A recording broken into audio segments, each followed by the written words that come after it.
تہمت کی سزا۔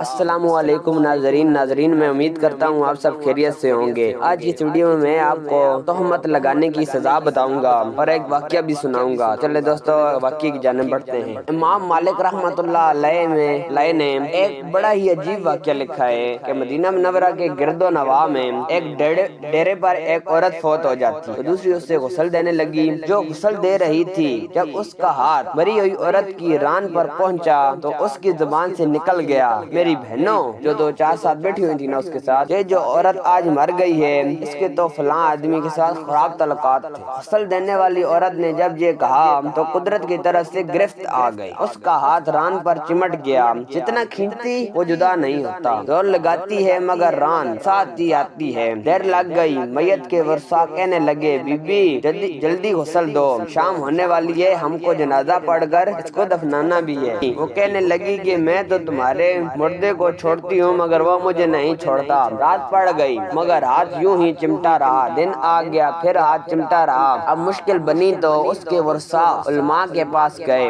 ایک مولوی سے پوچھتے ہیں، مولوی صاحب ایک عورت دوسری عورت کو غسل دے رہی تھی تو اس کا ہاتھ اس کی ران کے ساتھ چمٹ رہا، اب کیا کیا جائے؟ وہ فتویٰ دیتا ہے کہ چھری سے اس کا ہاتھ کاٹ دو۔ غسل دینے والی عورت کے وارث کہنے لگے، ہم تو اپنی عورت کو معذور کرانا نہیں چاہتے، ہم اس کا ہاتھ نہیں کاٹنے دیں گے۔ انہوں نے کہا فلاں مولوی کے پاس چلیں۔ اس سے پوچھا تو کہنے لگا، چھری لے کر مری ہوئی عورت کا گوشت کاٹ دیا جائے، مگر اس کے ورثاء نے کہا کہ ہم اپنا مردہ خراب کرنا نہیں چاہتے۔ 3 دن اور 3 رات اسی طرح گزر گئے، گرمی بھی تھی، دھوپ بھی تھی، بدبو پڑنے لگی، گرد و نواح کے کئی دیہاتوں تک خبر پہنچ گئی۔ انہوں نے سوچا کہ یہاں مسئلہ کوئی حل نہیں کر سکتا، چلو مدینہ منورہ میں۔ وہاں حضرت امام مالک رحمۃ اللہ علیہ اس وقت قاضی کی حیثیت میں تھے۔ وہ حضرت امام مالک رحمۃ اللہ علیہ کی خدمت میں حاضر ہو کر کہنے لگے، حضرت ایک عورت مری پڑی تھی، دوسری اسے غسل دے رہی تھی، اس کا ہاتھ اس کی ران کے ساتھ چمٹ گیا،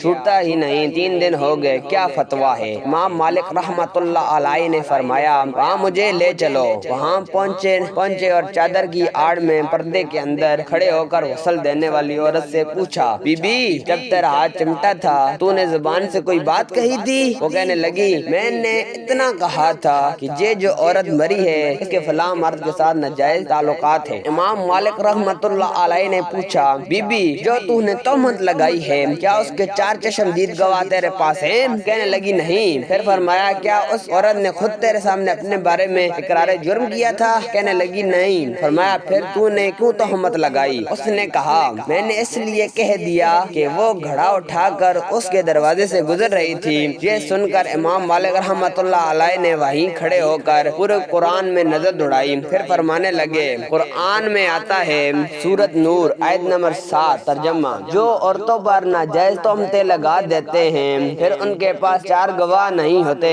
تو ان کی سزا ہے کہ ان کو 80 کوڑے مارے جائیں۔ تو نے ایک مردہ عورت پر تہمت لگائی، تیرے پاس کوئی گواہ نہیں تھا، میں وقت کا قاضی القضات کم کرتا ہوں، چلا دو، اسے مارنا شروع کر دو۔ جلادوں نے اسے مارنا شروع کر دیا، وہ کوڑے مارے جا رہے تھے، 70 کوڑے مارے مگر ہاتھ یوں ہی چمٹا رہا، 75 کوڑے مارے مگر ہاتھ پھر بھی یوں ہی چمٹا رہا، 79 کوڑے مارے تو ہاتھ پھر بھی نہ چھوٹا، جب 80واں کوڑا لگا تو اس کا ہاتھ خود بخود چھوٹ کر جدا ہو گیا۔ تو دوستو آپ کو اس واقعے سے ایک سبق یہ سیکھنا چاہیے کہ کسی پر تہمت نہیں لگانی چاہیے جب تک کہ آپ کے پاس 4 چشمدید گواہ نہ ہوں، یا جس پر آپ الزام لگا رہے ہیں اس نے خود اقرار جرم نہ کیا ہو۔ تو تہمت لگانے کی سزا آپ جان چکے ہیں، تو کسی پر تہمت لگانے سے پہلے سوچ لیجئے گا۔ دوستو ملتے ہیں نیکسٹ ویڈیو میں، ہمارے چینل کو سبسکرائب کریں، ہماری ویڈیو کو لائک کریں اور مزید اچھی ویڈیو کے لیے ہمارے چینل کو سبسکرائب کریں اور اسے شیئر کریں۔ شکریہ۔